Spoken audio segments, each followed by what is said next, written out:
Okay, आज की हम बात करेंगे ionic radius and ionization energy. Actually हमने पिछली क्लास में कुछ बातें बताई थी, उसको मैं जस्ट रिकॉल कराऊंगा, फिर यानी कि जब हम लोग आगे बढ़ जाएंगे। ओके, चलिए।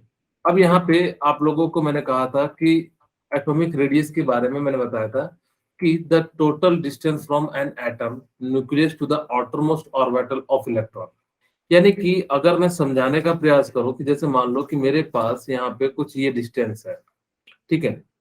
मैं जस्ट फटाफट से रिकॉल करा देता हूँ ताकि कि आपको आज की आयोनिक क्लास जो है बिल्कुल समझ में आ जाए। अब मान लो कि ये कोई एटम है, अब इसमें हो सकता है कि बहुत सारे सेल हो, ऐसा नहीं कि मैंने यहाँ पे एक सेल बनाया, तो मैं यहाँ पे चलो दो सेल बना देता हूँ, ठीक है। अब अगर जब मैंने दो सेल बना दिया तो ये इस पॉइंट से यहां से लेके यहां तक ये पूरा सर्कल, वैसे तो गोल होता है, मेरा नहीं बना है, कोई बात नहीं। यानी कि इस डिस्टेंस से, यानी कि न्यूक्लियस से आउटर मोस्ट, यानी कि जहां पे इलेक्ट्रॉन मूव कर रहा होगा, उस डिस्टेंस को हम लोग क्या कहते हैं, यानी कि एटॉमिक रेडियस कहते हैं। Atom boundary is not defined. Actually atom की जो बाउंड्री होती है वो डिफाइन नहीं होती है, क्योंकि खुद सोचो कि इलेक्ट्रॉन कभी यहाँ पे है, कभी अगले में जंप कर जाएगा, तो इस कारण से। दूसरा, ये वेव नेचर के होते हैं, कि जिस कारण से ये कैसे शो करेंगे, कुछ इस प्रकार से मैं छोटा बना देता हूँ ताकि कि मेरे लिए आसान हो जाए। ये कुछ इस प्रकार से है कि जो है वेव यानी कि शो करेंगे, ठीक है। अब अगर जो कुछ ये इस प्रकार से यानी कि शो करेंगे, तो जिस कारण से देखो, क्या बाउंड्री आप डिसाइड कर सकते हो क्या? नहीं। जिस कारण से एटम की बाउंड्री हम लोग यानी कि क्या करते हैं, यानी कि डिफाइन नहीं कर पाते हैं। अब देखो, यानी कि आपको मैंने कहा था कि एटॉमिक रेडियस जो है चार टाइप के होते हैं। एक कोवेलेंट रेडियस होता है, एक कौन सा होता है, वंडरवाल रेडियस होता है, तीसरा मेटेलिक होता है, चौथा कौन सा होता है। आपको मैंने कहा था कि कोवेलेंट रेडियस का मतलब क्या होता है, कि जब कोई दो बॉन्ड आपस में कोवेलेंट रेडियस का बनाते हैं। मैंने पिछली क्लास में आप लोगों को बताया था कोवेलेंट, कोऑर्डिनेट और आयनिक बॉन्ड के बारे में। बताइए, यस सर। बताया था या नहीं बताया था? सब बताया था। जी सर। ओके, ठीक है। बताया था सर। ओके, यानी कि हमने वहां पे बता दिया था कि कोवेलेंट क्या होता है, आयनिक क्या होता है, और यानी कि जो है कोऑर्डिनेट क्या होता है, ठीक है। All good evening sir. यानी कि all these radius are form in bonded state और इंटरेक्शन स्टेट। यानी कि जितने भी बॉन्ड पाए जाएंगे, ये सभी के सभी यानी कि किस फॉर्म में पाए जाएंगे, यानी कि बॉन्डेड स्टेट में पाए जाएंगे। चाहे कोवेलेंट की बात करो, चाहे वंडरवाल की बात करो, मेटेलिक की बात करो, चाहे एनिक की बात करो, ये सभी के सभी जो है ना, यानी कि सिंगल सिंगल नहीं निकालेंगे। हम लोग जनरली क्या करेंगे, यानी कि जो है बॉन्डेड स्टेट में यानी कि क्या करेंगे, यानी कि निकालेंगे, ठीक है। अब देखो, यानी कि कोवेलेंट बॉन्ड क्या होता है, the covalent radius is half of the distance between two atom that share a covalent bond. यानी कि क्या होता है कि जब दो एटम आपस में यानी कि कंबाइंड करते हैं, तो उस कारण से यानी कि क्या हो जाता है, यानी कि जो बॉन्ड बनता है, और इस बॉन्ड को यानी कि कोवेलेंट बॉन्ड कहते हैं। इन दोनों के बीच का डायमीटर निकालेंगे और टू से डिवाइड कर देंगे, तो यानी कि क्या हो जाएगा, हमारा जो है कोवेलेंट ऑफ रेडियस निकल जाएगा। अगर कोवेलेंट में अगर द रेडियस सेम है, इफ इलेक्ट्रोनेगेटिविटी इज सेम, तब तो सीधे सीधे आप क्या कर सकते हो, R A plus R B. अब कहोगे सर ये कैसे हो गया? तो इसका मतलब है, यानी कि अगर जो दोनों एटम सेम होगा, तो जितना हाइड्रोजन खींचेगा उतना ही दूसरा हाइड्रोजन खींचेगा। दोनों एटम क्या है, यानी कि सेम है। अगर जो दोनों एटम सेम है, तो यानी कि दोनों के बीच का जो लगेगा, यानी कि डिस्टेंस भी सेम होगा। यानी कि ये आर ए होगा तो ये आर बी, यानी कि अगर जो हाइड्रोजन है तो आर एच एच, यानी कि दोनों हो जाएगा, ठीक है। अब यानी कि अगर जो ध्यान रखना कि कोवेलेंट रेडियस कहा जाए, कि अगर जो दोनों की इलेक्ट्रोनेगेटिविटी सेम है, तो R A plus R B equal to क्या हो जाएगा, डायमीटर ऑफ ए बी। और अगर जब मुझसे पूछा जाए, यानी कि अगर जो रेडियस, तो यानी कि diameter divided by A plus B कर सकते हो, या आर ए प्लस यानी कि जो है R B divided by two कर सकते हो डायमीटर के अनुसार से। अगर जो D A plus D B divided by two, इसका मतलब है आर ए निकल जाएगा, ठीक है। यानी कि आपको बस सिंपल से याद रखना। वैसे इस टाइप के क्वेश्चन आपसे पूछे नहीं जाएंगे, आपसे सिंपली पूछा जाएगा। जैसे आगे मैंने कई सारे क्वेश्चन लिए हुए, तो आपको वहां पे जो है क्लियरिटी से समझ में आ जाएगा। इफ इलेक्ट्रोनेगेटिविटी इज डिफरेंट, अब मान लो कि एक मैंने ले लिया हाइड्रोजन, दूसरा ले लिया यानी कि Cl। अब दोनों तो सेम एटम है नहीं, तो दोनों के अलग अलग फोर्स से खींचेंगे। यानी कि अब मैं कहूं कि एक साइड मैंने क्या कर दिया, कि खली को लगा दिया, और दूसरे साइड मेरे को लगा दिया, दोनों साइड यानी कि खींचेंगे। कौन ज्यादा तेजी से खींचेगा इलेक्ट्रॉन, या कौन ज्यादा खींच लेगा? खली खींच लेगा। खली। यानी कि जिसकी ताकत ज्यादा होगी तो यानी कि उसी प्रकार से दोनों क्या इलेक्ट्रॉन अब बीच में रहेंगे क्या? नहीं। यानी कि एक साइड यानी कि क्या हो जाएगा, ज्यादा हो जाएगा, एक साइड यानी कि कम हो जाएगा। अगर ऐसा केस होता है तो यानी कि हमारे पास ये फॉर्मूला तो लगेगा नहीं, D A plus equal to R A plus R B. तो हम लोग क्या करेंगे कि R A plus R B minus कर देंगे 0.9 और electronegativity of A minus B. यहाँ पे ध्यान रखना कि हमने माना है कि इलेक्ट्रोनेगेटिविटी ए की जो है वो ज्यादा है, ठीक है, comparison to electronegativity of B. अगर हमने मान लिया होता कि अगर जब बी की इलेक्ट्रोनेगेटिविटी ज्यादा होती तो यानी कि एक्स बी, जैसे मैं कहूं कि बी की ज्यादा है, सपोज करो कि मैंने जो कहा कि D A B equal to R A plus R B minus 0.9। अब मैंने कहा कि बी की इलेक्ट्रोनेगेटिविटी ज्यादा है तो यानी कि क्या हो जाएगा, एक्स बी माइनस एक्स ए। बस छोटी सी बात है इसमें, और कोई बड़ी बात नहीं है कि यानी कि ये डिपेंड करता है कि अगर जिसकी ज्यादा होगी इलेक्ट्रोनेगेटिविटी आपको उतना होगा।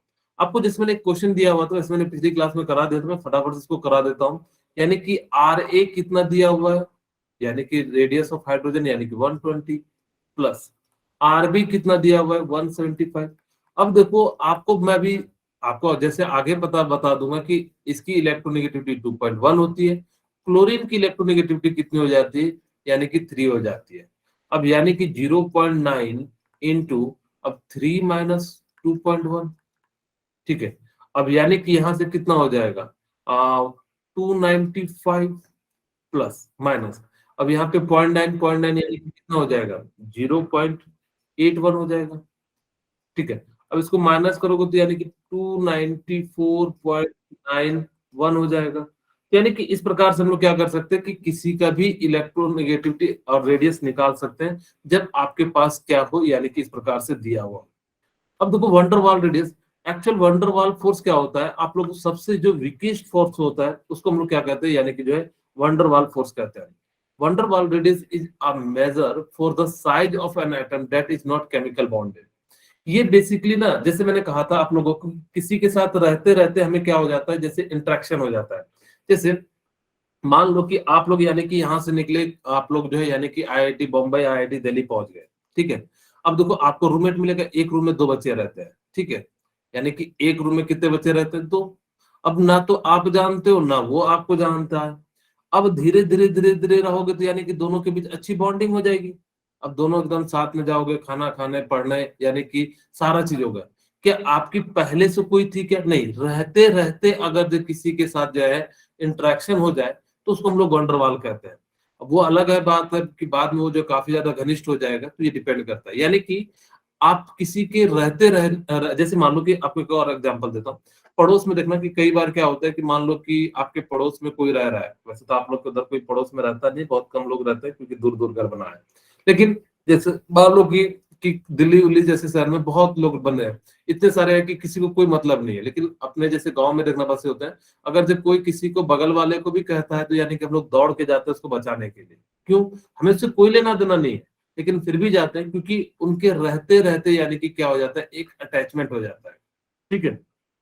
उसी तरीके से यानी कि क्या हो जाता है, इस टाइप के फोर्स को हम लोग क्या कहते हैं, वंडरवाल फोर्स कहते हैं। देखो यहाँ पे हाइड्रोजन मॉलिक्यूल्स है, हाइड्रोजन मॉलिक्यूल्स है, दोनों के बीच यानी कि न्यूट्रल है, और दोनों नहीं चाहता कि मैं इसके इलेक्ट्रॉन को खींचूं, लेकिन रहते रहते इसको भी थोड़ा थोड़ा इधर नेगेटिव आ जाता है और इसको भी थोड़ा क्या हो जाता है, पॉजिटिव आ जाता है, पॉजिटिव आ बहुत ही लिटिल। तो जिस कारण से ये दोनों आपस में थोड़ा सा यानी कि क्या करते हैं, यानी कि खींचने लगते हैं, और इन दोनों के बीच में थोड़ा सा फोर्स ऑफ अट्रैक्शन लगता है, उसी को हम लोग क्या कहते हैं, वंडरवाल फोर्स करते हैं। जनरली याद रखना, जो वंडरवाल फोर्स लगता है वो किस में लगता है, नोबेल गैस में लगता है। नोबेल गैस किसे कहते हैं जानते हैं आप लोग? सर ठीक जिनका है। ऑक्टेट कंप्लीट होता है। हाँ, यानी कि जो न्यूट्रल होते हैं, जिनके ऑक्टेट कंप्लीट होते हैं, जो किसी से रिएक्शन नहीं करना चाहते, ठीक है। यस। यानी कि मैं अगर जो कहूँ जो अगर जो नोबेल गैस को समझाऊं तो नोबेल गैस किसे कहते हैं, यानी कि जो क्या हो एकदम सरकारी नौकरी वाले हैं, इनको क्या किन्हीं से कोई लेना देना होता है क्या? आप लोग के उधर अगर जो किन्हीं के फादर या मदर गवर्नमेंट होंगे, या कभी किसी ने देखा होगा तो देखना, उनसे लोग आते हैं मदद लेने के लिए, वो कभी नहीं जाते, कहते हैं कि मेरे को क्या जरूरत पड़ी है, चाहे भले छोटा सा ही पोस्ट पे क्यों ना हो। लेकिन वो पूरा एकदम जो है यानी कि क्या करता है, अपना जो है रौब दिखाता है। कभी आप लोगों को ऐसा फील हुआ है? आप लोगों को नहीं हुआ होगा, कभी सरकारी ऑफिस जाके देखना, ठीक है, तब आपको पता लगेगा सरकारी कर्मचारी की अहमियत क्या होती है। काउंटर नंबर 3, काउंटर नंबर 5, 3 वाला 5 पे भेजेगा, 5 वाला 3 पे भेजेगा, और इस प्रकार से जो है पूरा दिन निकल जाएगा, नेक्स्ट दिन भी जाओगे तो काम नहीं होगा, ठीक है। और एक ही काम को जो 5 मिनट का काम है उसको 4 दिन 5 दिन में करवाएगा, यानी कि पूरे हर ऑफिस का उनका कॉन्सेप्ट रहता है कि भाई सभी से मिलो, एक से मिलने से कोई काम नहीं चलेगा, आप सबसे मिल के रखो, और सबसे यानी कि जो है जानो कि कौन किस डिपार्टमेंट का है, ठीक है। तो यानी किस तरह से होता है, तो ये लोग भी वैसे एकदम पूरा स्टेबल होते हैं, इनको किसी से कोई मतलब नहीं रहता है। तो लेकिन इनके बीच में रहते रहते यानी कि क्या हो जाता है, थोड़ा सा यानी कि पॉजिटिव और थोड़ा सा नेगेटिव चार्ज डेवलप हो जाता है, और जैसे ही थोड़ा सा पॉजिटिव थोड़ा सा नेगेटिव चार्ज डेवलप होता है तो इनके बीच फोर्स ऑफ अट्रैक्शन लगेगा, तो जिस कारण से यहाँ के बीच का जो डिस्टेंस होगा वो क्या हो जाएगा, और आर वंडरवाल इक्वल टू क्या हो जाएगा, डी एच ई, और एच ई डिवाइडेड बाई यानी कि कितना हो जाएगा, 2 हो जाएगा। ओके, यानी कि इस प्रकार से हम लोग क्या कर सकते हैं, यानी कि निकाल सकते हैं van der Waals radius is found in inert gas, non reacting gas. यहाँ पे तो इनर्ट गैस है, यहाँ पे कौन सा गैस है, H2O2 N2, ये सब नॉन रिएक्टिंग गैस है, यानी कि वो किसी से रिएक्शन ना करे तो इसके बीच में निकाला जाता है, ठीक है।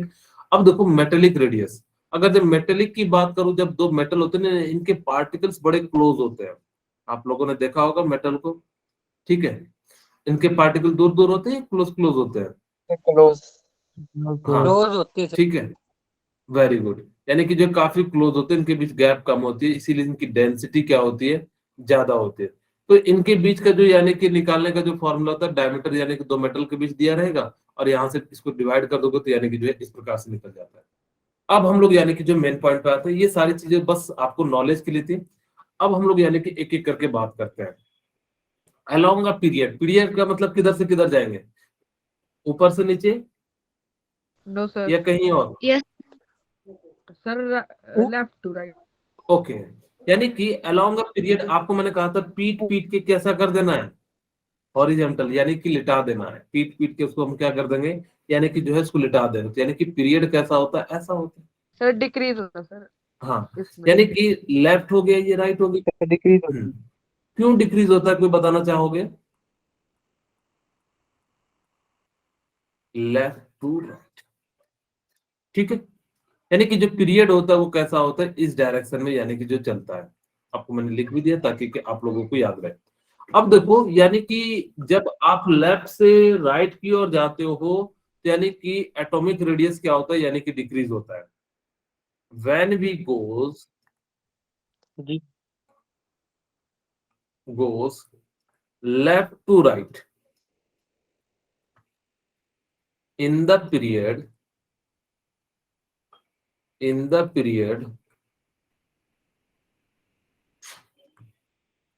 then its radius decreases।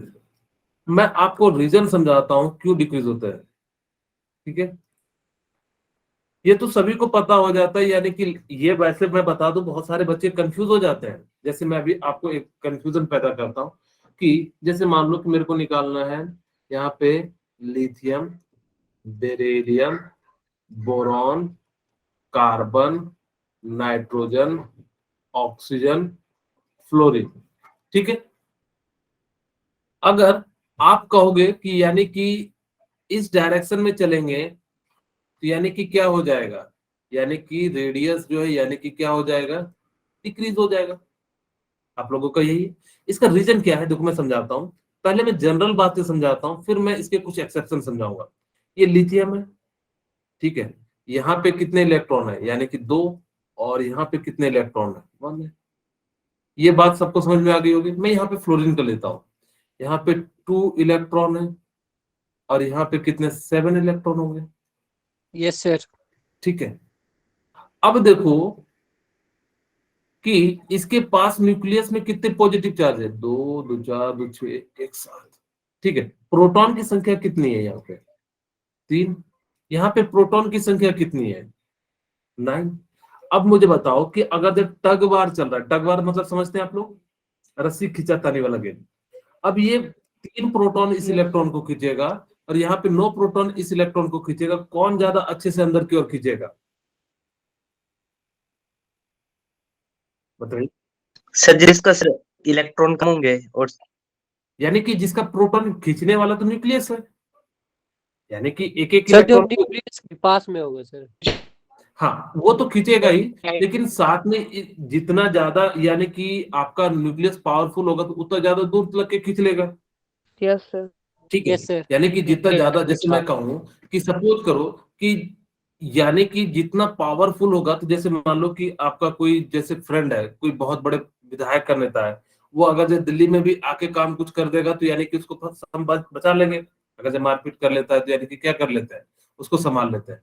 लेकिन अगर जो मान लो कि वो छोटा मोटा मुखिया हो, तो क्या वो डिस्ट्रिक्ट लेवल पे कोई काम कर पाएगा क्या? नहीं। यानी कि जिसके पास प्रोटॉन ज्यादा होगा, यानी कि इफेक्टिव न्यूक्लियर चार्ज ज्यादा होगा, वो क्या करेगा, ज्यादा तेजी से खींचेगा। आप यहाँ पे नंबर ऑफ इलेक्ट्रॉन पे मत जाना।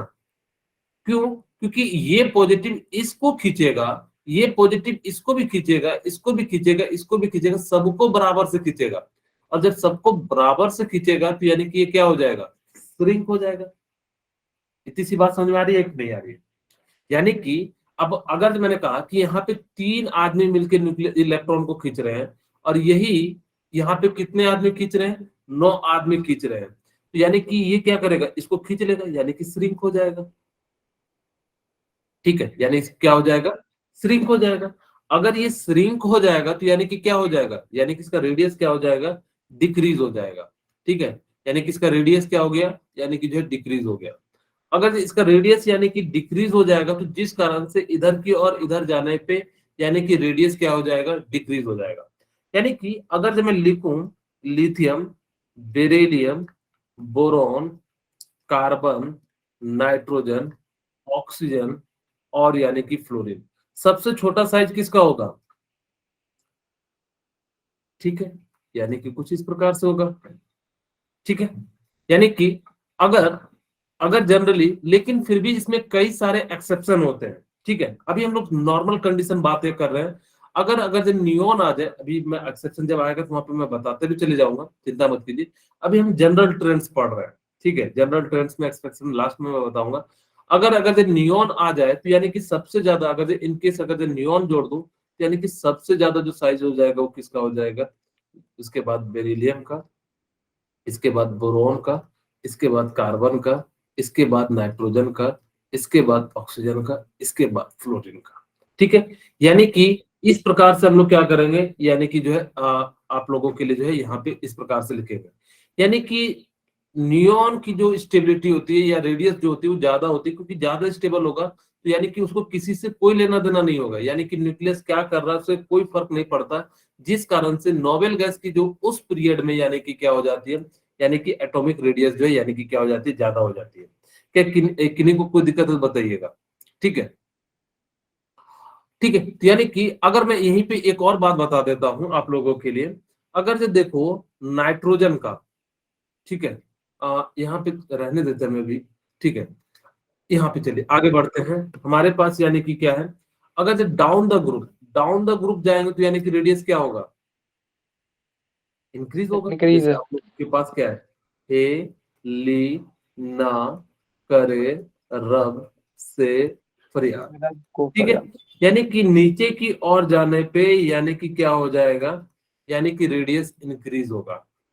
यहाँ पे कोई दिक्कत ही नहीं है, क्योंकि नीचे की ओर जाने पे यानी कि रेडियस क्या हो जाता है, यानी कि जो है इंक्रीज हो जाता है। क्यों इंक्रीज हो जाता है? क्योंकि इसके में क्या होता है, सेल ही इंक्रीज हो जाता है। जैसे मान लो कि ये हाइड्रोजन है, एक सेल है, और अगर जो सीजियम की बात करूं तो यहाँ पे 6 सेल है। अब अगर जो सेल ही घर ही बढ़ जाएगा तो यानी कि उसके अंदर रहने वाले भी बढ़ जाएंगे, यानी कि इस कारण से यहाँ पे क्या हो जाता है, इसका साइज जो है यानी कि इंक्रीज हो जाता है। याद रखना दो बातें, कि अगर 6 है कि नहीं, 1 2 3 4 5, एक और बना देता हूं। ठीक है, यानी कि 6 सेल है।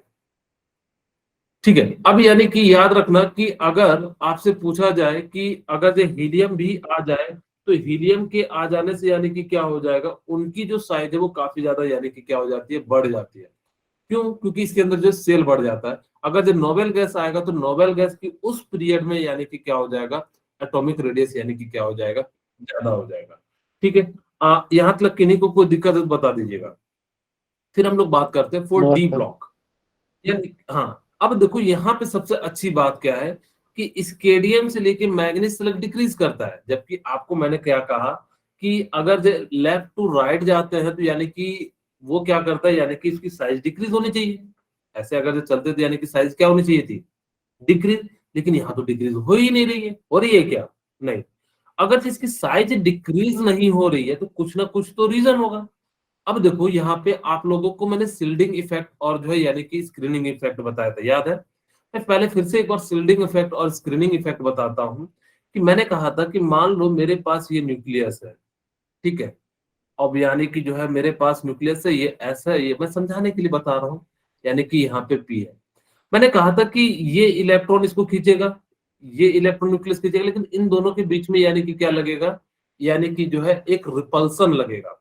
यानी कि सील्ड करेगा कि इसको अब अंदर की ओर ना जाने दे, यानी कि इस सेल को यानी कि क्या करेगा, यानी कि प्रोटेक्ट करके रखेगा कि ये अंदर की ओर ना जाए। इस इफेक्ट को सील्डिंग इफेक्ट कहते हैं। अब देखो सबसे ज्यादा मैंने बताया था कि जो सील्डिंग इफेक्ट होती है वो किस में होती है, एस में, फिर किस में होती है, पी में, फिर किस में होती है यानी कि डी में। अब मैं इसको इस प्रकार से समझाता हूं। अब देखो एफ में कितने इलेक्ट्रॉन होते हैं, 14, और एस में कितने इलेक्ट्रॉन होते हैं, 2, पी में 6, 10। हाँ वेरी गुड, थैंक यू। अब यानी कि देखो मेरी ना लड़ाई हो गई, ठीक है, मेरी क्या हो गई, लड़ाई हो गई। अब मैं यानी कि मैं अकेला न्यूक्लियस हूं, मेरी जो है यानी कि लड़ाई होगी। अब देखो लड़ाई हो गई तो मैंने कहा कि मेरे एफ फ्रेंड है, यानी कि जो मेरा जो जो दोस्त है वो मेरे पास यानी कि 14 दोस्त है। अब वो 14 दोस्त है तो यानी कि वो सामने वाला डर जाएगा कि बाप रे कितना दोस्त है। लेकिन मैं कहूंगा कि मेरा दोस्त एक मुंबई में है, एक लंदन में है, एक यानी कि हिमाचल में है, और मैं ये कहाँ पे हूँ, दिल्ली में हूँ। क्या वो मुझे प्रोटेक्ट कर पाएंगे क्या? नो नहीं। सर। यानी कि सेम ऐसे ही होता है, यानी कि इतने दूर दूर हो जाते हैं कि न्यूक्लियस के आते आते ही इनको जो मार के खत्म कर दिया जाएगा, तब तक यानी रिपल्सन हो चुका होगा। लेकिन अब मान लो कि आप लोग एस की बात बताता हूं, ये बस मैं ऐसे रिलेट करता हूं ताकि कि आप लोगों को याद रहे। अब देखो एस है, एस ने यानी कि क्या किया, दिल्ली में मार किया। अब जैसे ही दिल्ली में मार किया, अब इसने बोला कि एस ने कि जैसे ही मार किया तो उससे पूछा कि तेरे पास कितने फ्रेंड है, तो बोला कि मेरे पास 2 फ्रेंड है, और 2 फ्रेंड है और इसके साथ ही में है, तो क्या दूसरा जो है यानी कि इसको रोकने का प्रयास करेगा क्या? नहीं। यानी कि ये जो है ज्यादा सिल्डिंग इफेक्ट करेगा, और ये जो एफ होता है यानी कि वो कम सिल्डिंग इफेक्ट को शो करता है। सेम केस यहाँ पे भी लगता है। अब देखो यानी कि अगर जब मैं बात करूं तो ये D1 हो जाएगा, ये D2 हो जाएगा, ये D3 यानी कि लास्ट इलेक्ट्रॉन की बात कर रहे हैं, और ये D4 हो जाएगा। यहाँ पे D4 होगा या D5 हो जाएगा, D5 हो जाएगा। और यहाँ पे भी कितना हो जाएगा, D5 हो जाएगा, ठीक है। और यहाँ पे कितना हो जाएगा, D6 हो जाएगा, और D7 हो जाएगा, D8 हो जाएगा, D9 हो जाएगा, और D10 हो जाएगा। ओके, ये क्या है, इसका इलेक्ट्रॉनिक कॉन्फ़िगरेशन का जो है सीक्वेंस है। ओके, अगर ये इलेक्ट्रॉनिक कॉन्फ़िगरेशन है यानी कि D1 D2, मैंने लास्ट वाला लिख दिया ताकि कि आप लोग जो है निकालोगे तो आ जाएगा। अब देखो ये 3D है, 3D है तो यानी कि 3D2 सब इस प्रकार से मैंने लिख दिया, ठीक है। अब यहाँ पे जो है मैंने इस प्रकार से इसको जो है सारे को लिख दिया। अब जैसे ही मैंने लिखा, अब देखो यहाँ पे 3D है, यानी कि ये दूर का दोस्त है, दूर का दोस्त है, यानी कि न्यूक्लियस क्या करेगा, खींचेगा, तो यानी कि खींचेगा तो यानी कि क्या हो जाएगा, ये छोटा होते चले जाएगा। अब लेकिन यहाँ पे ध्यान से सुनिए कि जितना करीब होगा डी, जैसे ये एस मान लेता हूँ, ये पी मान लेता हूँ, ये डी मान लेता हूँ, समझाने की बस मान रहा हूँ, ठीक है। अब देखो यानी कि सील्डिंग इफेक्ट का मतलब क्या होता है कि जितना रिपेल कर सके उस इलेक्ट्रॉन को। जैसे जैसे आप दूर हो, जितना ज्यादा इलेक्ट्रॉन होगा तो यानी कि इफेक्टिव न्यूक्लियर चार्ज यानी कि क्या होते चले जाएगा, यानी कि यहाँ पे जो है ज्यादा होगा, ठीक है। कहाँ गया मेरा इससे, हाँ यहाँ पे देखिए, यानी कि ये जो है यानी कि डी के 1 इलेक्ट्रॉन को अच्छे से खींच पाएगा, लेकिन D2 आ जाएगा तो यानी कि न्यूक्लियस थोड़ा सा कमजोर हो जाएगा क्योंकि डी के अंदर ही रिपल्सन होना शुरू हो जाएगा।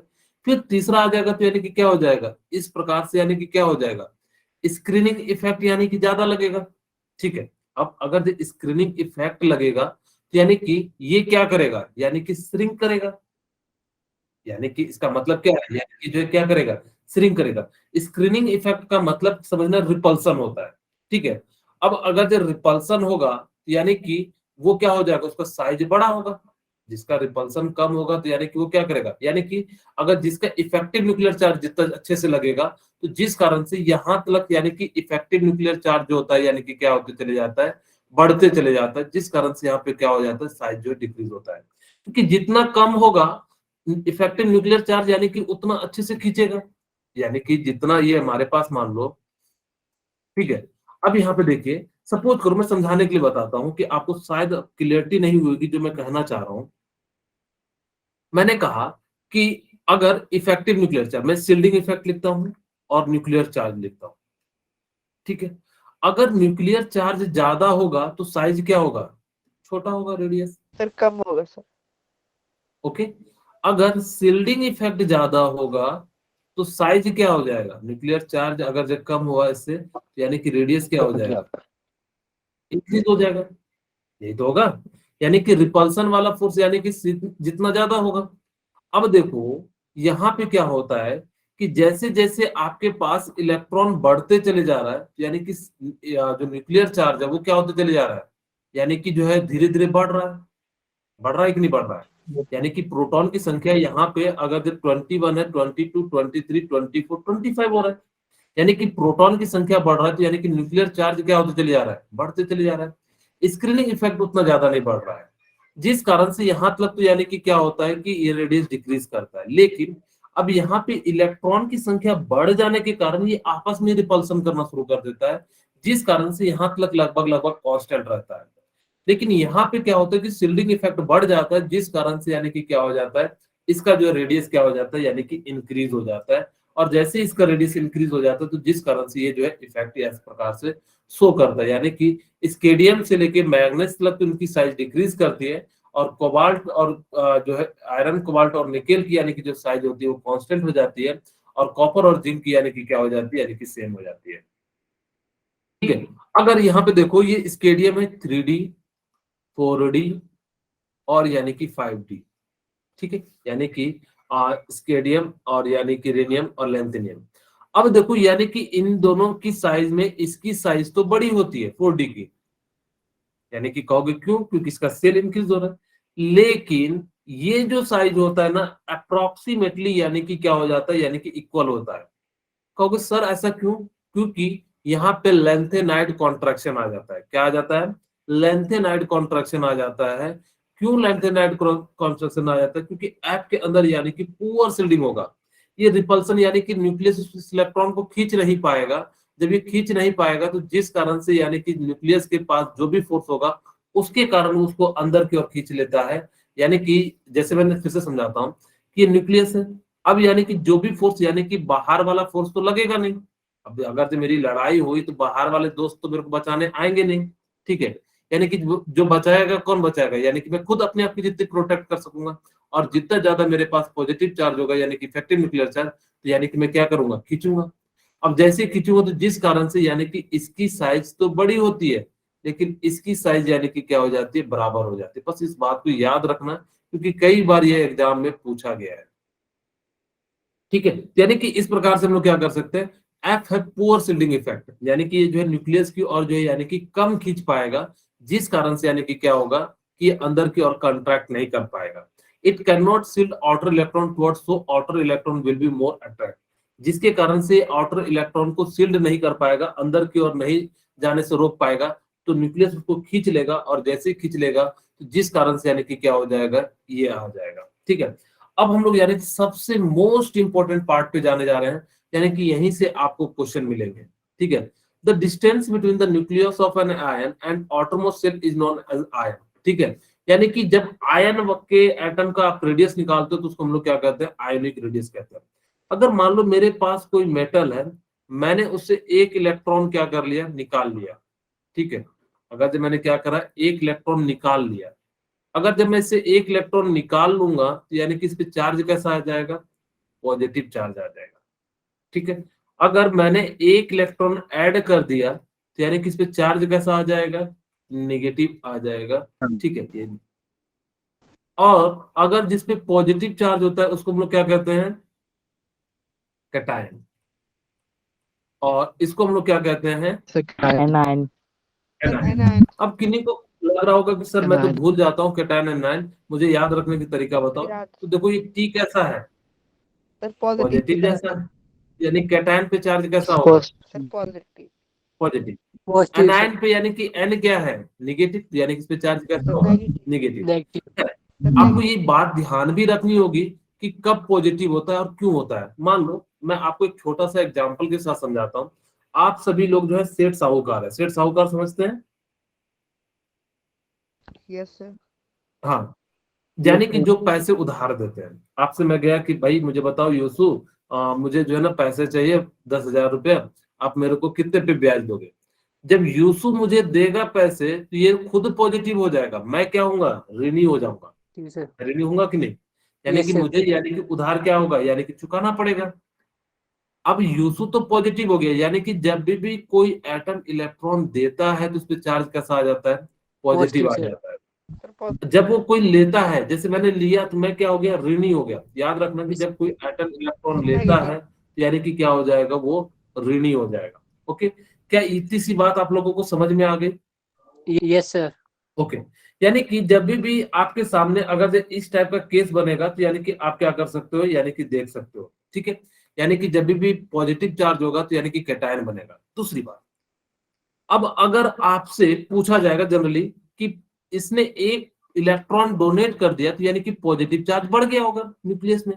जैसे मैं कहूं मेरे पास मान लो कि लिथियम है, समझाने के लिए मैंने माना कि लिथियम है, मैंने एक इलेक्ट्रॉन डोनेट कर दिया। ठीक है, अब मैंने क्या कर दिया, एक इलेक्ट्रॉन बाहर में था, मैंने डोनेट कर दिया। अब मेरे पास यानी कि कैसा हो गया, कुछ इस प्रकार से हो गया, यानी कि यहाँ पे 2 इलेक्ट्रॉन है। अब देखो 3 प्रोटॉन है और यानी कि इलेक्ट्रॉन कितने हैं, 2 इलेक्ट्रॉन है। और ये अब न्यूक्लियस पावरफुल हो गया। अगर जब पावरफुल हो जाएगा तो यानी कि इस इलेक्ट्रॉन को क्या करेगा, खींचेगा। अगर जब खींचेगा तो यानी कि साइज क्या हो जाएगा, छोटा हो जाएगा। यानी कि पॉजिटिव की साइज यानी कि क्या हो जाती है, छोटी हो जाती है। ये बात आपको समझ में आई या नहीं आई? मैंने क्या कहा कि देखो 3 प्रोटॉन अब 2 इलेक्ट्रॉन को खींच रहे थे, पहले यहाँ पे देखो 3 प्रोटॉन और 3 इलेक्ट्रॉन को खींच रहे थे। यानी कि वो उतने अच्छे से यानी कि उतना अच्छे से नहीं खींच पाएगा, दोनों का बराबर फोर्स होगा। लेकिन अब देखो यानी कि न्यूक्लियस बहुत ज्यादा पावरफुल हो गया, यानी कि टग वार चल रहा है।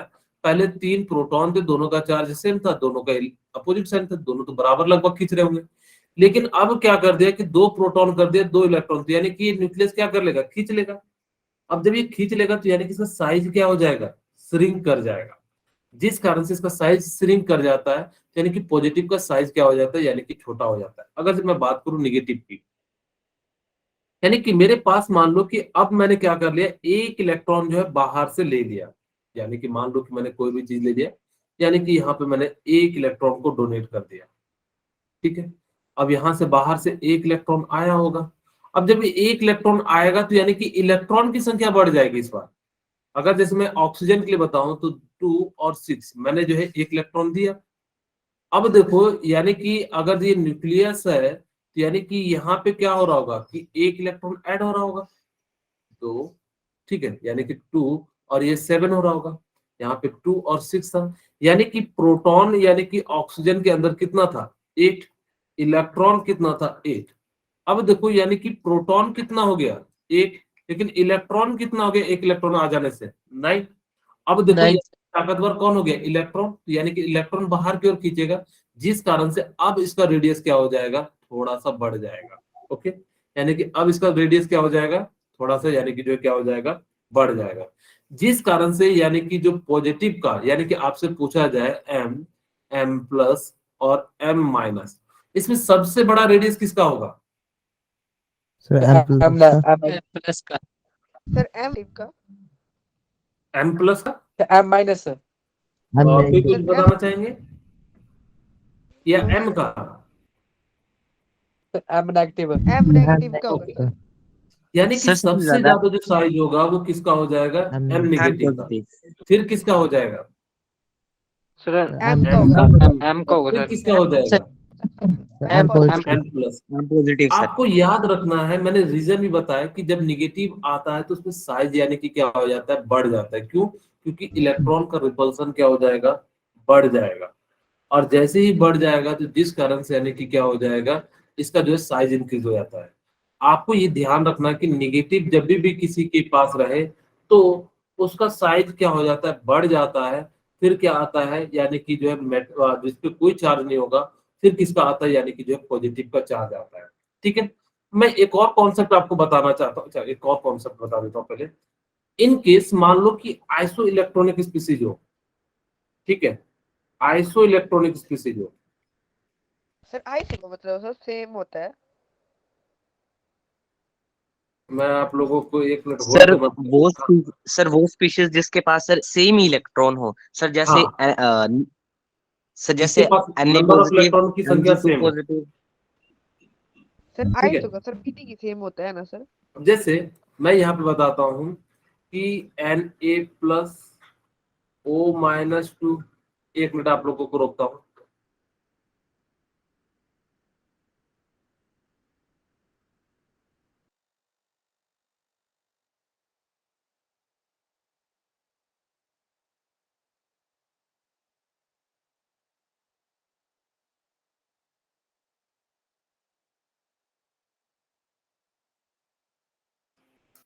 ठीक है, अब मान लो कि आपके पास देखो, आइसो इलेक्ट्रॉनिक्स का मतलब क्या होता है, जिनके पास नंबर ऑफ इलेक्ट्रॉन क्या हो, सेम हो।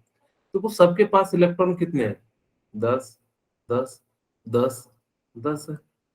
आपके सामने अगर जब तब साइज पूछा जाए, यानी कि रेडियस की पूछा जाए, तो आप इनवर्सली प्रोपोर्शनल कर देना एटॉमिक नंबर के।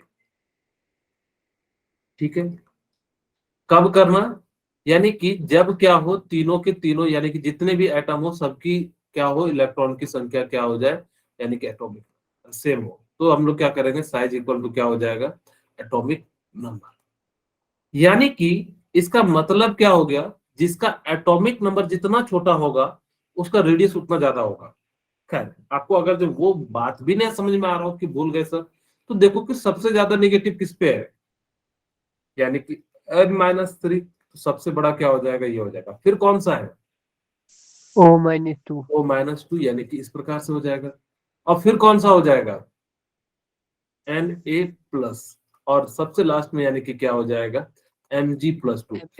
आपको दो बातें याद रखनी है कि अगर जो आयनिक कंपाउंड होगा, अगर जो जिसपे जितना ज्यादा नेगेटिव चार्ज होगा उसका रेडियस उतना ज्यादा होगा। वैसे तो हम लोगों को बनाना चाहिए इस हिसाब से कि जिसका अगर जब आइसो इलेक्ट्रॉनिक सेम होगा तो यानी कि एटॉमिक नंबर जिसका जितना कम होगा यानी कि साइज ज्यादा होगा। यहाँ पे आप निकालोगे 7 1/7 1 यानी कि 12 1/8 1 यानी कि कितना आ जाएगा, 11। यानी कि जिसका जितना यानी कि वैल्यू कम होगा उसकी वैल्यू उतना ज्यादा होगी। ठीक है, अगर जब उसकी वैल्यू उतना ज्यादा हो जाएगी, जिस कारण से आप इस फॉर्मूले को याद रख सकते हो, क्योंकि कई बार पूछ सकता है। लेकिन मैं जो कहूंगा आप लोगों को कि आप देखना क्या कि किस पे निगेटिव चार्ज कितना ज्यादा है, जिस पे जितना ज्यादा निगेटिव चार्ज होगा। हाँ, एक और बात, ये सभी के सभी सेम पीरियड में होने चाहिए। ऐसा नहीं है कि आप किसी और को पीरियड यानी कि थर्ड फोर्थ को अगर आप कंपैरिजन करोगे तो यानी कि गलत आ जाएगा। ठीक है, आप सबसे पहले कंपैरिजन करोगे यानी कि सेम पीरियड में, फिर उसके बाद यानी कि हम कंपैरिजन करेंगे दूसरे के, यानी कि तब देखेंगे कि उसके अनुसार से यानी कि कैसी कंडीशन आ रही है। ठीक है, जैसे मैं आपको कुछ क्वेश्चन कराता हूँ, which of the following is largest. अब आपसे पूछ रहा है यानी कि जो है कौन लार्जेस्ट है। अब देखो, आपको देखो यानी कि Cl यानी कि 17-1 यानी कि 18 है। ठीक है, और ये कितना है, 18 है। और ये 18 है कितना है, सर। 10 है। और ये कितना है, 9 1 10 है। अब देखो ये दोनों अलग ग्रुप है, जो बड़ा ग्रुप होगा तो उसका साइज भी तो बड़ा होगा। यानी कि जैसे मैंने कहा कि सपोज कीजिए कि मेरे पास अगर जैसे सोडियम पे प्लस चार्ज है, पोटासियम पे प्लस चार्ज है, इसमें तो सेल ही इंक्रीज हो गया, तो कितना भी साइज छोटा करोगे तो सोडियम से तो बड़ा होगा। ये बात आपको क्लियर हो रही है कि नहीं हो रही है। यानी कि हम कितना भी Yes, कुछ sir. कर लें, यानी कि इसकी साइज यानी कि किससे क्या हो जाएगी, यानी कि इससे बड़ी होगी। अब देखो, क्योंकि इसके अंदर कितने सेल है, 2 8, और यहाँ पे कितने सेल है, 3 सेल है, 2 8 और यानी कि 8। यानी कि देखो उसका सेल ही जब ज्यादा होगा तो पॉजिटिव चार्ज भी यानी कि क्या हो जाएगा, ज्यादा हो जाएगा। वही मैं कह रहा था, यहाँ पे क्लोरीन 17 है और यहाँ पे 2 नेगेटिव है, तो इसका राइट आंसर क्या हो जाएगा, बी। क्या आप लोगों को समझ में आया? Yes, sir. ओके, किन्हीं सर को इसका पूछ लीजिएगा। No, अब देखिए यानी कि आपसे पूछा which one of is the correct order of the size of iodine, कौन सा बिल्कुल सही आंसर है बताइए। यानी कि डी। डी है हाँ डी है सर। ठीक है, मैं अंडू कर देता हूँ, नहीं तो निगेटिव छुप जाएगा तो बाद में आप लोगों को दिक्कत हो जाएगा। ठीक है, फर्स्ट वाला बताना सर एक बार। क्या बोले बेटा यीशु? सर फर्स्ट वाला बताना सर एक बार। ओके, मैंने कहा कि देखो मेरी, अगर जब मैं आपसे पूछूं कि सोडियम और पोटासियम में कौन बड़ा है, sodium sir, potassium sir. Potassium, potassium बड़ा है। potassium sir. ठीक है, अब यानी कि जब पोटासियम बड़ा है, अगर जब दोनों से एक एक इलेक्ट्रॉन निकालोगे तो अभी भी बड़ा कौन होगा? Potassium sir. Potassium potassium potassium बड़ा होगा। अब देखो यानी कि हमें यानी कि फ्लोरीन और इन दोनों में देखना था कि भाई दोनों में तो यानी कि क्लोरीन में भी नेगेटिव है, इसमें भी नेगेटिव है, हम कैसे पता करेंगे? हमने कहा कि भाई ये तो सेल ही इंक्रीज है, तो हम इसका कंपैरिजन नहीं कर सकते, यानी कि हम जो कंपैरिजन करेंगे इन दोनों में करेंगे, क्लोरीन और सल्फर में। क्लोरीन और सल्फर सेम पीरियड के हैं, ये क्लोरीन 17 होता है, सल्फर 16 होता है। अब इस पे 2 इलेक्ट्रॉन आ गए तो यानी कि 18 इलेक्ट्रॉन हो गए। मैंने कहा था जिस पे जितना ज्यादा नेगेटिव चार्ज हो जाएगा उतना ज्यादा साइज बड़ा होगा, यानी कि इन दोनों में किसका बड़ा हो जाएगा? यानी कि जो है क्लोरीन जो है S-2 का हो जाएगा। ओके, यस अगला सर। हाँ अगला क्वेश्चन बनाइए आप लोग।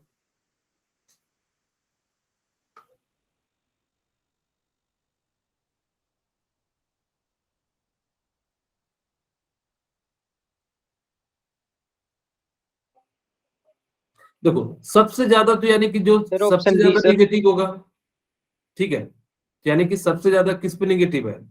यानी कि S-2, आपको मैंने कहा था कि जो सबसे छोटा होता है वो कौन सा होता है? M+, फिर क्या होता है M, और जो सबसे बड़ा होता है M नेगेटिव होता है। ठीक है, अब देखो सबसे ज्यादा निगेटिव किस पे है? यानी कि M यानी कि S-2। अच्छा चलो, यानी कि हमारा ए ऑप्शन तो हो नहीं सकता। अब यानी कि या तो ये सर होगा, बी सर। हाँ, अब यानी कि S-2 फिर Cl-2, फिर कौन सा आ जाएगा?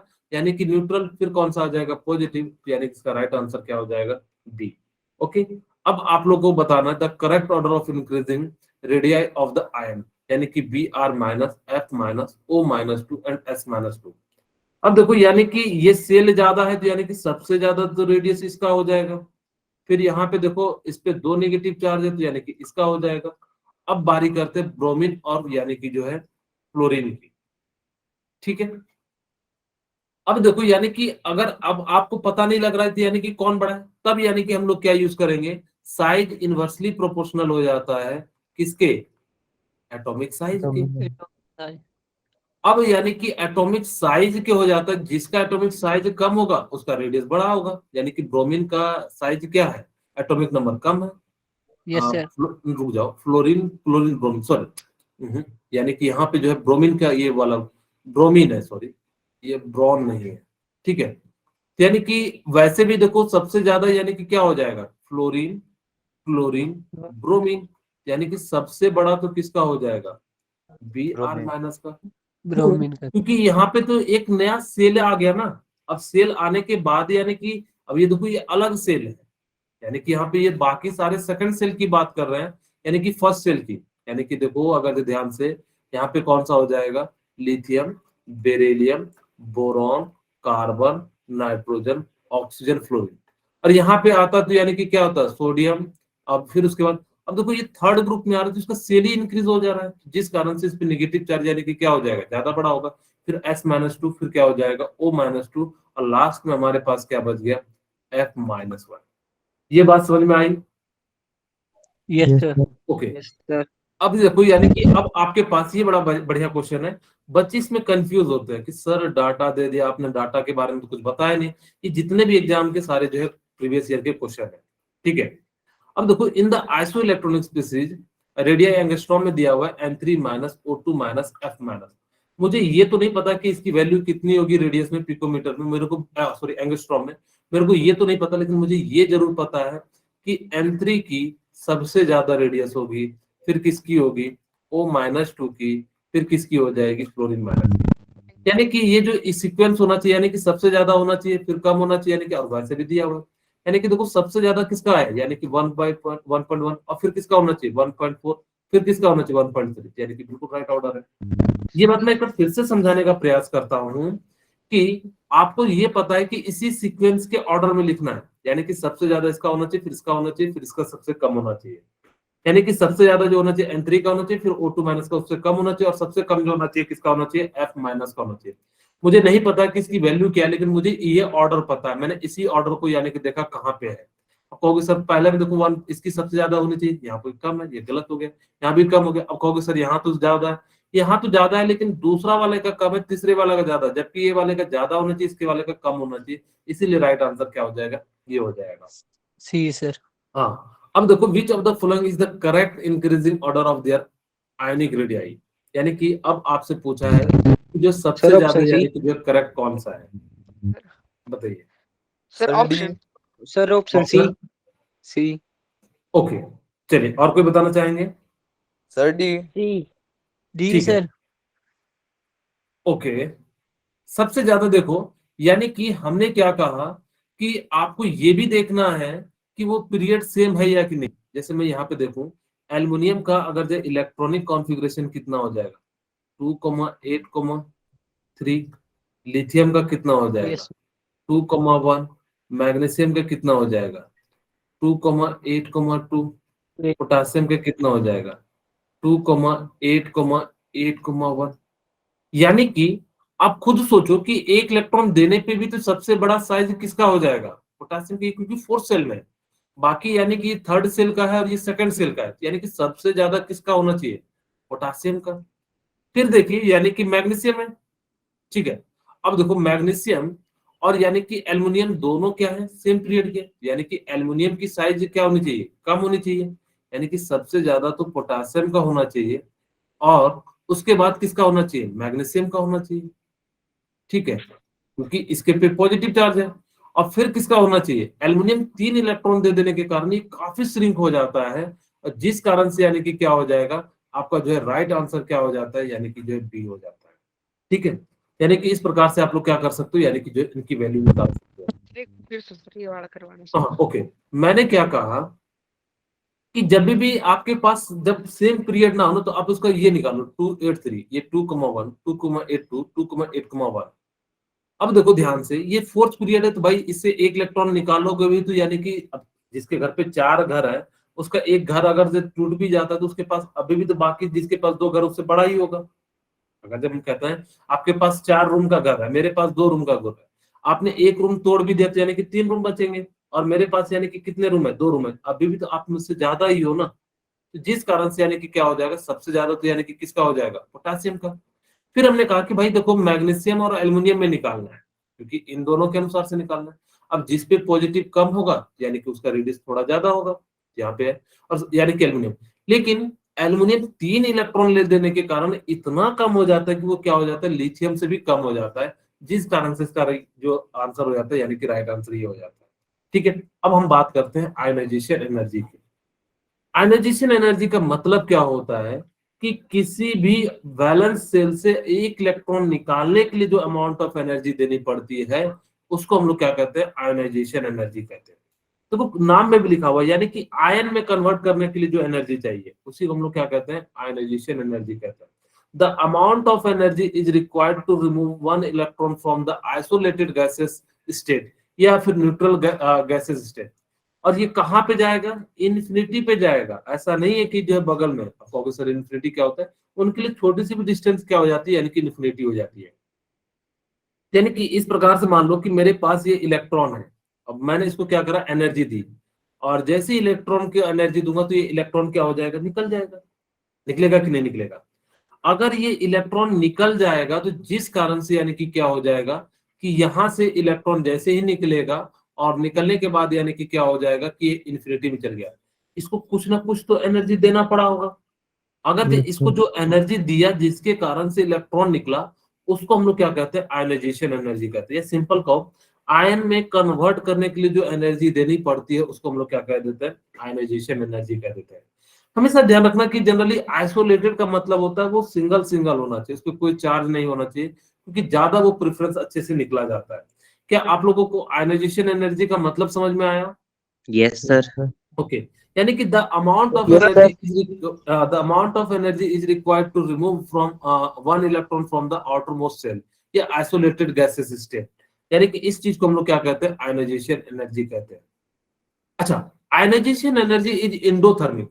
आप लोगों को पता है एंडोथर्मिक एक्सोथर्मिक क्या होता है? yes, sir. Yes, sir. sir. Endothermic क्या होता है? Yes, sir. सर And जिस the चीज more का अच्छा absorb होता है करते हैं sir, and sir. that sir उस प्रोसेस एक्सोथर्मिक को जो होने सर के लिए हीट एनर्जी एब्जॉर्ब रिक्वायर्ड करते होती है। अच्छा, एंडोथर्मिक में मतलब आपको क्या होता है, एनर्जी देनी पड़ती है। एक्सोथर्मिक में क्या होती है, यानी कि एनर्जी रिलीज होती है। आपको अगर ये याद नहीं होता तो मैं याद रखने का छोटा सा टेक्निक बताता हूँ। आपके घर में एग्जॉस्टर लगा है? अच्छा, आप लोग के उधर गर्म वाले क्षेत्र में नहीं हो, ठंडे वाले क्षेत्र में। आप कभी मॉल वॉल गए हो कभी? Yes, sir. देखना, मॉल सब में ना बड़े बड़े जो है ना पंखे लगे रहते हैं। जैसे Yes, कि sir. आप अगर जब बाथरूम में जाओगे या किचन में जाओगे, वहां पे देखना कि बड़े बड़े से यानी कि फैन लगे रहते हैं। जहाँ पे किचन रहता है तो वहां पे जरूर लगाया जाता है। वो क्या करता है कि अंदर की गर्म हवा को बाहर निकाल देता है, इसीलिए उसका नाम क्या पड़ा, एग्जॉस्टर। एग्जॉस्ट कर देगा, यानी कि जो है गर्म हवा को बाहर फेंक देगा। इसी से बना है यानी कि एक्सोथर्मिक। यानी कि एक्सो मतलब एग्जिस्ट, थर्मिक मतलब हीट। जब आप क्या करोगे, हीट को बाहर निकालोगे तो यानी कि हम लोग क्या कहेंगे, यानी कि exothermic.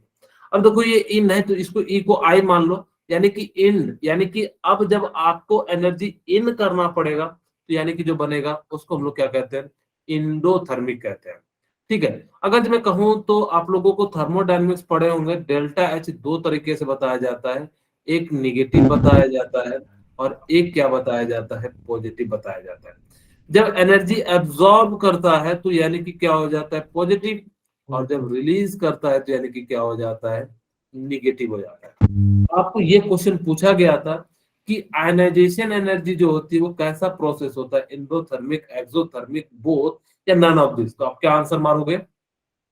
Endothermic. Endothermic. Very good. यानी कि इसकी जो यूनिट होती है ना वो इलेक्ट्रॉन वोल्ट एटम होती है, यानी कि पर एटम, यानी कि कितना इलेक्ट्रॉन वोल्ट लगेगा उसके इलेक्ट्रॉन को निकालने के लिए। इसी चीज को हम लोग क्या कहते हैं, यानी कि इलेक्ट्रॉन वोल्ट कहते हैं। ओके, किन्हीं को मेरे ख्याल से यहाँ तक कोई दिक्कत नहीं होगा। अब हम यहाँ से बात करते हैं, ये बड़ा इंपॉर्टेंट कॉन्सेप्ट है, सक्सेसिव आयनाइजेशन एनर्जी। तो कुछ सक्सेसिव आयनाइजेशन एनर्जी का मतलब क्या होता है। मेरे पास मान लो कि मैं इसको कलर चेंज कर देता हूँ, कि कोई मेटल है, ठीक है। अब मेटल से मैं चाहता हूं कि इलेक्ट्रॉन निकालना, आयनाइजेशन का मतलब क्या होता है, एक इलेक्ट्रॉन निकालने के लिए जो एनर्जी देनी पड़ती है। अब जैसे ही मैं यहां से क्या करूंगा कि एक इलेक्ट्रॉन निकालूंगा तो एम प्लस, और साथ में क्या हो जाएगा, इलेक्ट्रॉन। यहाँ पे मैं एनर्जी दे रहा हूँ, ठीक है। अब चाहे एनर्जी आप हीट के फॉर्म में दे रहे हो, जिस फॉर्म में दे रहे हो, मुझे इससे कोई लेना देना नहीं है। लेकिन मैंने क्या कहा कि आयनाइजेशन का मतलब होता है कि amount of energy is required to remove one electron from the outermost shell. हमेशा ध्यान रखना कि जनरली हम जब भी निकालेंगे, ऐसा नहीं कि बाहर वाला सेल का इलेक्ट्रॉन रहने देंगे और इनर वाले का निकाल देंगे, नहीं। हमेशा जब भी निकलेगा वो पहले किसका निकलेगा, बाहर वाले का, फिर जरूरत पड़ेगी तो यानी कि अंदर वाले का निकालेंगे। अब देखो सक्सेसिव का मतलब क्या हुआ, आपने एक इलेक्ट्रॉन निकाला, फिर आपकी इच्छा हुई, नहीं सर मेरे को तो, जैसे कई बार जाते हैं ना कि मान लो कि आपको कोई चीज पसंद आ गई, जैसे खाने के लिए गए, आप गए फिर से खाए। अब देखो मान लो कि आपके पास यानी कि 100 रुपया है, मम्मी ने कुछ सामान लाने के लिए कहा है, बस समझने के लिए। अब यानी कि मम्मी ने सामान लाने के लिए कहा है, आपने, मम्मी ने दिया होगा 10 रुपए, तो आपने 10 रुपए का यानी कि आपने कुछ खा लिया, बर्गर चाउमीन जो भी खा लिया। अब यानी कि आपके पास 90 रुपीज है। अब यानी कि दूसरा 10 रुपए का आपको चाह रहे हो कि मैं बर्गर चाउमीन पिज्जा खाऊं, तो यानी कि अब पॉसिबल होगा क्या, यानी कि नहीं। यानी कि मम्मी को बहुत ज्यादा एनर्जी बहाना बनाना पड़ेगा कि मम्मी मैं ये ला रहा था, रास्ते में गिर गया या गाय ने खा लिया, ये सामान जो है।